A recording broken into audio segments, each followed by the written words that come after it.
నమస్కారం. నిన్న చంద్రబాబు నాయుడు గారు ఆంధ్రప్రదేశ్ అక్కడ ఎన్డీఏ శాసన సభాపక్షంగా ఆయన ఎన్నుకున్నటువంటి సందర్భంలో జరిగినటువంటి సమావేశంలో చంద్రబాబు నాయుడు గారు మాట్లాడినటువంటి మాటలు మీరందరూ కూడా చూసే ఉంటారు.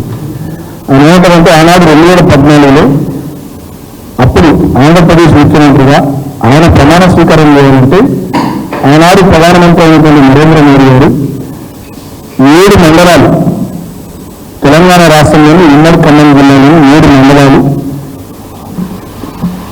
ఆంధ్రప్రదేశ్కు బదలాయిస్తే తప్ప ప్రమాణం చేయమని చెప్పి ఆయన ఆనాడు ప్రధానమంత్రి మీద ఒత్తిడి తీసుకొచ్చి ఆనాడు ఎన్డీఏలో భాగస్వామ్య పార్టీలు ఉన్నటువంటి తెలుగుదేశము భారతీయ జనతా పార్టీ 2 పార్టీలు కూడా కలిసి ఆనాడు ఉమ్మడి ఖమ్మం జిల్లాలోని 7 మండలాలను తీసుకొని పోయిందని చెప్పి ఆ విషయాన్ని నిన్న చాలా సగర్వంగా చంద్రబాబు నాయుడు గారు ప్రకటించారు.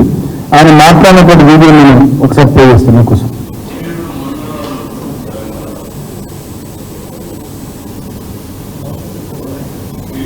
7 మండలాలు ఇవ్వకపోతే నేను ప్రమాణ స్వీకారం చేయను, నాకు ఈ పదవి వద్దని ఆ రోజు చాలా స్పష్టంగా చెప్పాను.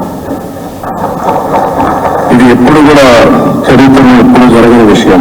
ఆ రోజు ప్రధానమంత్రి గారు నరేంద్ర మోడీ గారు ఇవన్నీ ఆలోచించి ఫస్ట్ క్యాబినెట్ మీటింగ్ పెట్టి ఒక ఆర్డినెన్స్ ఇచ్చి ఆ 7 మండలాలు ఆంధ్రప్రదేశ్కి ఇచ్చి తర్వాత పార్లమెంట్ సమావేశాలు పెట్టుకున్నారంటే అది ఒక చరిత్ర.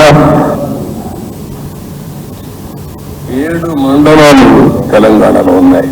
మీరు 7 మండలాలు ఇవ్వకపోతే నేను ప్రమాణ స్వీకారం చేయను, నాకు పదవి వద్దని ఆ రోజు చాలా స్పష్టంగా చెప్పాను. ఇది ఎప్పుడు కూడా చరిత్రలో ఎప్పుడు జరగని విషయం.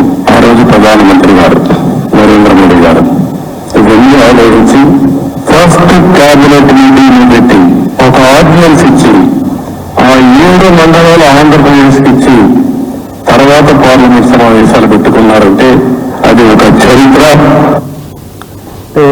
దీన్ని బట్టి చాలా స్పష్టంగా మళ్ళొకసారి ప్రజలందరూ కూడా తెలంగాణ సమాజానికి కొన్ని విషయాలు చెప్పాలని చెప్పి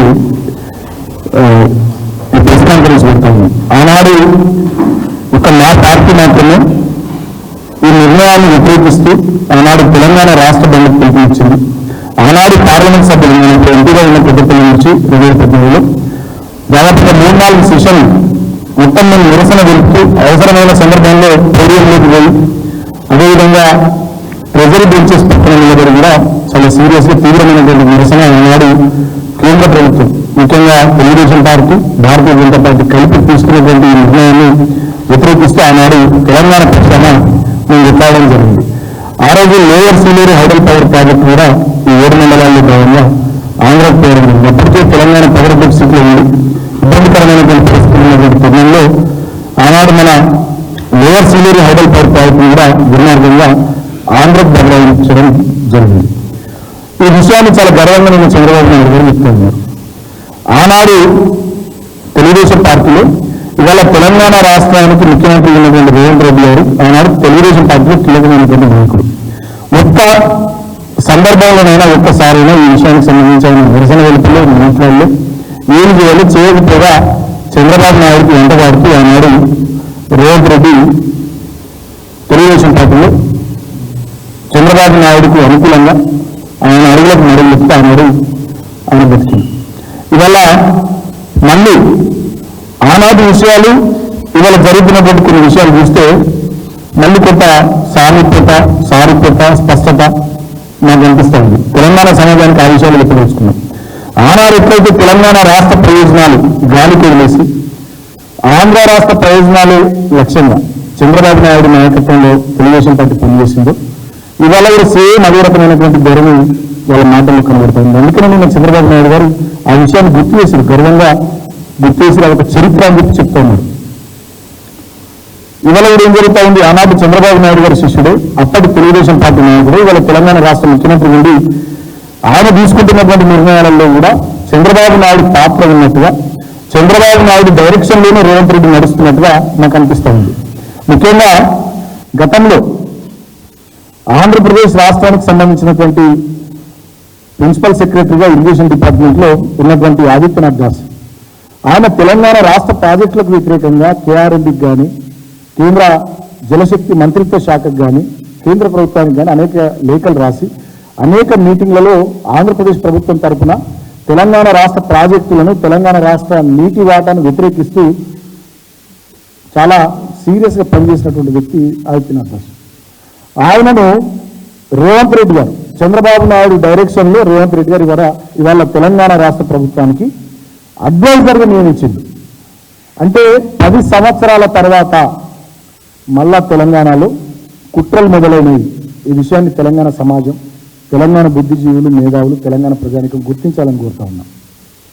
తెలంగాణ రాష్ట్రం కోసం రేవంత్ రెడ్డి ఎన్నడూ పోరాడిన వ్యక్తి కాదు.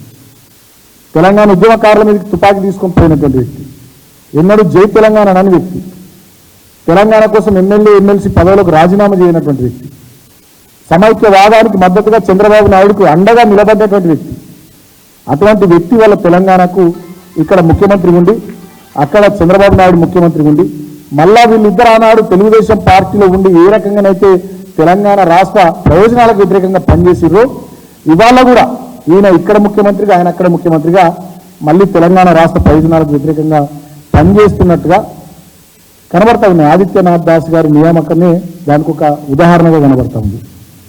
తెలంగాణలో గడిచిన 10 సంవత్సరాల్లో మా ప్రభుత్వ హయాంలో జరిగినటువంటి చాలా మంచి పనులు, వాటన్నిటి విజయవంతమైనటువంటి పనుల మీద బురద జల్లేటటువంటి కార్యక్రమం రేవంత్ రెడ్డి పెట్టుకున్నాడు తప్ప తెలంగాణ ప్రజానికానికి ముఖ్యమంత్రిగా ప్రభుత్వంగా తను ఏం చేయాలో ఆ బాధ్యతను విస్మరించింది.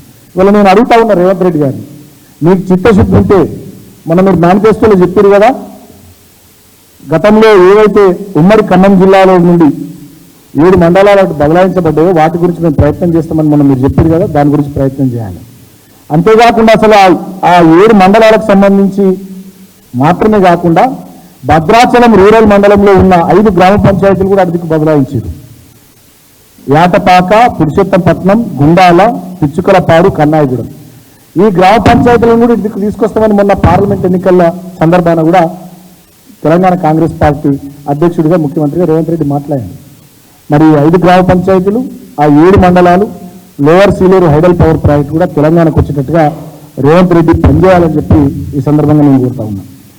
అంతేకాకుండా మేము ఏం కష్టాలు పడ్డామో, ఏమి ఇబ్బందులు పడ్డామో, ఏం చేసినామో ఆనాడు బ్రహ్మాండంగా మా ప్రభుత్వం 10 సంవత్సరాల పాటు గృహ అవసరాలకు కానీ, అదేవిధంగా పారిశ్రామిక అవసరాలకు కానీ, రైతాంగం అవసరాలకు కానీ బ్రహ్మాండంగా కడుపు నిండా కరెంట్ ఇచ్చినాం. ఇవాళ రేవంత్ రెడ్డి ప్రభుత్వం వచ్చినాక రాష్ట్రంలో మొత్తం కరెంటు కోతలు, రైతాంగానికి కరెంటు లేదు, పరిశ్రమలకు కరెంటు లేవు, ఇళ్లకు చక్క కరెంటు లేదు, ప్రజలు అర్ధరాత్రి పూట కరెంటు 3 గంటలు 4 గంటలు పోతే రోడ్ల మీదకి వచ్చి నిరసనలు తెలుపుతున్నటువంటి సందర్భం. మరి కేసీఆర్ గారు ముఖ్యమంత్రిగా దిగిపోగానే కటక బంద్ చేసినట్టు కరెంటు ఈ రాష్ట్రంలో ఎందుకు బంద్ అయింది? దాని మీద దృష్టి పెట్టాల్సినటువంటి ముఖ్యమంత్రి కరెంటు విషయంలో గత ప్రభుత్వం మీద బురదల్లే ప్రయత్నాలు, ఆరోపణలు చేసే ప్రయత్నాలు, ఈ రకమైనటువంటి చిల్లర పనుల మీద ఆయన శ్రద్ధ పెట్టింది. అదేవిధంగా తెలంగాణకు సంబంధించినటువంటి సంక్షేమ కార్యక్రమాలన్నీ ఆపేసింది ముఖ్యమంత్రి. తెలంగాణకు సంబంధించినటువంటి ప్రాజెక్టుల నిర్వహణ, ఇప్పుడు వానాకాలం సీజన్ స్టార్ట్ అవుతుంది, రైతాంగం ఇప్పుడు తుకం పోసుకుంటున్నారు. ఆల్రెడీ చాలా చోట్ల ఇక నార్లేసుడు స్టార్ట్ అవుతుంది. ఇప్పటికీ మేము గతంలో ఇచ్చినటువంటి రైతు బంధు ఇవ్వలే, ఆయన చెప్పినటువంటి రైతు భరోసా ఇవ్వలే, ఎకరానికి 7,500 ఇస్తా అన్నాడు, అవి ఇవ్వలే, మేము ఇచ్చే 5,000 కూడా ఇప్పటికి ఇవ్వలే రైతాంగాన్ని. ఎరువులు విత్తనాల కోసం రైతాంగం ఇబ్బంది పడుతున్నారు, లైన్లలో చెప్పులు పెట్టి బుక్కులు పెట్టి పక్కకు పోతా ఉన్నారు. ఆదిలాబాద్ లాంటి జిల్లాల్లోనైతే మా జిల్లాలో విపరీతంగా రైతాంగం ఎరువుల కోసం విత్తనాల కోసం అపసొప్పలు పడుతుంటే పోలీసులు కర్కశంగా దుర్మార్గంగా లాఠీ చార్జీలు కూడా చేసి రైతాంగాన్ని చెదరగొడుతున్నటువంటి సందర్భాలు చూస్తాం. సో ఇట్లా సీజన్ ప్రారంభమైనప్పటికీ కూడా రైతాంగం యొక్క సమస్యలు పరిష్కరించకుండా, రైతులకు చేయాల్సినటువంటి పనులు చేయకుండా చిల్లర రాజకీయాల మీద శ్రద్ధ పెడుతున్నారు ముఖ్యమంత్రి రేవంత్ రెడ్డి. కాబట్టి నేను ఒకటే విషయం ఈ సందర్భంగా ముఖ్యమంత్రికి గుర్తు చేస్తా ఉన్నా, ఎట్టి పరిస్థితుల్లో తెలంగాణ రాష్ట్ర ప్రయోజనాలకు విఘాతం కలిగించకుండా మీరు పనిచేయాలి. తెలంగాణ రాష్ట్ర ప్రయోజనాలకు విఘాతం కలిగితే డెఫినెట్గా తెలంగాణ ప్రజల పక్షాన, తెలంగాణ ప్రజల గొంతుకగా బీఆర్ఎస్ పార్టీ చాలా బలంగా కొట్లాడుతుందని చెప్పి సందర్భంగా నేను తెలియజేస్తా ఉన్నా. ఆదిత్యనాథ్ దాస్ నియామకాన్ని వెంటనే రద్దు చేయాలని చెప్పి ముఖ్యమంత్రిని నేను డిమాండ్ చేస్తూ ఉన్నా. రైతాంగానికి సంబంధించినటువంటి కరెంట్ ఇవ్వడం కానీ, నీళ్లు ఇవ్వడం కానీ, విత్తనాలు ఎరువులు ఇవ్వడం కానీ, రైతు భరోసా మీరు ఇస్తా ఉన్న రైతు భరోసా కానీ ఇమ్మీడియట్గా ఈ పనులన్నిటి కూడా సీజన్ స్టార్ట్ అయింది కాబట్టి వాటిని పూర్తి చేయాలని చెప్పి నేను ఈ సందర్భంగా ముఖ్యమంత్రిని కోరుతా ఉన్నా. ఇది మాత్రమే కాదు, వాళ్ళు ఇంత మంచిగా కడుపు నిండా కరెంట్ ఇచ్చిన కేసీఆర్ గారి ప్రభుత్వం మీదనేమో కమిషన్లు ఇస్తున్నది ఈ ప్రభుత్వం. వాళ్ళేమో అన్నిట్లలో కమిషన్లు తీసుకుంటున్నారు. కాంగ్రెస్ అంటేనే కమిషన్ల ప్రభుత్వం అయిపోయింది. ప్రతిపక్ష పార్టీల మీద, గత ప్రభుత్వాల మీద కమిషన్లు తీసుడు, వీళ్ళు మంచిగా ఇసుకల, మద్యంలా, భూములల్లా, చివరికి ధాన్యంలా అన్నిట్లలో కమిషన్లు తీసుకున్నాడు.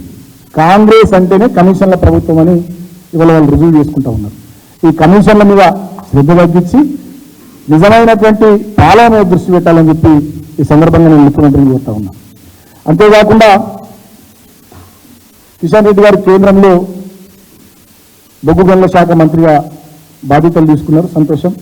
కిషన్ రెడ్డి గారిని కూడా నేను సింగరేణి ప్రాంతం నుంచి ప్రాతినిధ్యం వహిస్తున్నటువంటి వ్యక్తిగా, అక్కడి నుంచి గతంలో ఎంపీగా, ఎమ్మెల్యేగా ఉన్నాను, ఆ ప్రాంతం నుంచి నాయకులు ఉన్నాను కాబట్టి కిషన్ రెడ్డి గారిని కూడా కోరుతా ఉన్నా.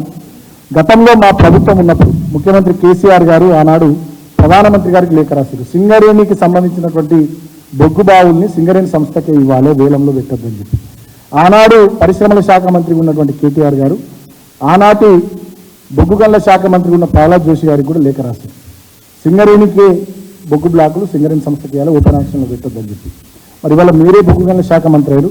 దయచేసి మీకు విజ్ఞప్తి చేస్తూ ఉన్నాం, మీరు తెలంగాణ బిడ్డ, సింగరేణి ప్రాంతంలోని బొగ్గు బావులన్నింటినీ కూడా వేలానికి పెట్టకుండా సింగరేణి సంస్థకే ఇవ్వాలి. ఆ దిశగా మీరు చొరవ తీసుకోవాలి, ఖచ్చితంగా ఇప్పించే బాధ్యతను కూడా మీరు తీసుకోవాలి అని చెప్పి సందర్భంగా నేను కిషన్ రెడ్డిని కూడా కోరుతా ఉన్నాను. అదేవిధంగా తెలంగాణ రాష్ట్రం ఏర్పడిన తర్వాత 2014లో మొట్టమొదటి అసెంబ్లీ సమావేశాల్లోనే ఆనాడు మా ప్రభుత్వం ఏకగ్రీవ తీర్మానం చేసింది, సింగరేణి కార్మికులకు ఆదాయపు పన్ను నుంచి మినహాయింపు ఇవ్వాలని. కాబట్టి ఇవాళ మీరే బొగ్గు గనుల శాఖ మంత్రి ఉన్నారు, సో మీరే చొరవ తీసుకొని ఆ తీర్మానం ఆల్రెడీ కేంద్ర ప్రభుత్వం వద్ద ఉంది. గతంలో నేను పార్లమెంట్ సభ్యుడిగా పెద్దపల్లి నుండి రిప్రజెంట్ చేసినప్పుడు మా పార్టీ తరఫున నేనే మాట్లాడిన అంశం మీద పార్లమెంట్లో, లోక్సభలో. కాబట్టి ఇప్పుడు ప్రభుత్వం దగ్గర అది ఉంది కాబట్టి సింగరేణి కార్మికులకు ఆదాయ పన్ను నుంచి మినహాయింపు ఇచ్చేటటువంటి ఆ నిర్ణయం కూడా కేంద్ర ప్రభుత్వం తొందరగా తీసుకునేటట్టుగా మరి కిషన్ రెడ్డి గారు చొరవ తీసుకోవాలని చెప్పి సందర్భంగా నేను కోరుతూ, భారతీయ జనతా పార్టీ అయినా కేంద్రంలో, రాష్ట్రంలో కాంగ్రెస్ పార్టీ అయినా, మీ రెండు ప్రభుత్వాలు తెలంగాణ రాష్ట్ర ప్రజల ప్రయోజనాల కోసం, తెలంగాణ రాష్ట్ర ప్రగతి కోసం పనిచేయాలి తప్ప తెలంగాణ ప్రయోజనాలకు వ్యతిరేకంగా మీరు పనిచేసినట్టయితే డెఫినెట్గా తెలంగాణ సమాజం కానీ, తెలంగాణ సమాజం నుండి పుట్టినటువంటి మా బీఆర్ఎస్ పార్టీ కానీ ప్రజల గొంతుగా చూస్తూ ఊరుకొని కొట్లాడతారు. ఆనాడు మీరు భారతీయ జనతా పార్టీ మొన్న పార్లమెంట్ ఎన్నికలు మీరు చాలా విషయాలు చెప్పారు. బయ్యారంలో ఉక్కు కర్మాగారం పెట్టిస్తామన్నారు, మీరు పెట్టియాలి. కేంద్రంలో మీ ప్రభుత్వం వచ్చింది కాబట్టి రద్దు చేయబడ్డటువంటి ఐటీఐఆర్ తిరిగి తీసుకొస్తామన్నారు, మీరు తేవాలి. ఎందుకంటే ఇక్కడ 3 చోట్ల మీరే గెలిచారు, సికింద్రాబాద్, మల్కాజ్గిరి, అదేవిధంగా Chevella. ITIR information technology investment region గతంలో యూపీఏ ప్రభుత్వం ఇచ్చిన దాన్ని మీరు ఏదైతే రద్దు చేశారో దాన్ని తిరిగి మళ్ళీ మీరు తీసుకురావాలి. కాజీపేటలో రైల్వే కోచ్ ఫ్యాక్టరీ పెట్టాలి. అదేవిధంగా ప్రతి జిల్లాకు నవోదయ విద్యాలయ, కేంద్రీయ విద్యాలయాలు ఇప్పియాలి. మీరు విభజన చట్టంలో ఆనాడు ఏవైతే తెలంగాణకు రావాల్సిన న్యాయంగా హక్కుగా ఉండేనో వాటన్నిటిని నెరవేర్చేటట్టుగా ఇక్కడ నుంచి మీరు 8 మంది ఎంపీలు గెలిచారు భారతీయ జనతా పార్టీ నుంచి, దాంట్లో 2 కేంద్ర మంత్రులు అయింది. మీరు ఇమ్మీడియట్గా వాటి మీద దృష్టి పెట్టాల్సిందిగా నేను కోరుతా ఉన్నా. కాంగ్రెస్ పార్టీ నుంచి కూడా 8 మంది ఎంపీలు గెలిచారు. మరి ఈ జూన్ 24 నుంచి పార్లమెంట్ సమావేశాలు ప్రారంభం కాబోతున్నాయి అంటున్నారు. మీరు కూడా కేంద్ర ప్రభుత్వం మీద ఒత్తిడి తీసుకురావాలి. గతంలో మీరు 3 ఎంపీల నుండి ఎన్నడూ కూడా తెలంగాణ గురించి పోయిన పార్లమెంట్ సమావేశాల్లో పోయిన టర్మ్ మొత్తం మీరు మాట్లాడలేదు. మరి ఇప్పుడు 8 మంది ఎంపీలు గెలిచారు, మీరు కాంగ్రెస్ పార్టీ నుంచి మీరు గొంతు ఇప్పాలి. తెలంగాణకు రావాల్సినటువంటి న్యాయమైనటువంటి వాటా కానీ హక్కుల విషయంలో కేంద్ర ప్రభుత్వాన్ని మీరు పార్లమెంట్లో నిలదీసే బాధ్యతను కూడా తెలంగాణ కాంగ్రెస్ ఎంపీలు తీసుకోవాలని చెప్పి, మీరు ఒకవేళ ఆ పనులు చేయకుండా ఏదో తప్పించుకుంటే మీరు గెలిచిపోయినాం అయిపోయిందిగా అని తెలంగాణ సమస్యలు, తెలంగాణ ప్రయోజనాలు అంటే పట్టింపు లేకుండా తెలంగాణ 8 మంది కాంగ్రెస్ ఎంపీలు కానీ 8 మంది భారతీయ జనతా పార్టీ ఎంపీలు, 2 కేంద్ర మంత్రులు మీరు పట్టించుకోకుండా ఉంటే డెఫినెట్గా ప్రజాక్షేత్రంలో మీకు తగిన గుణపాఠం ప్రజలే చెప్తారని చెప్పి సందర్భంగా నేను తెలియజేస్తున్నాను. Thank you.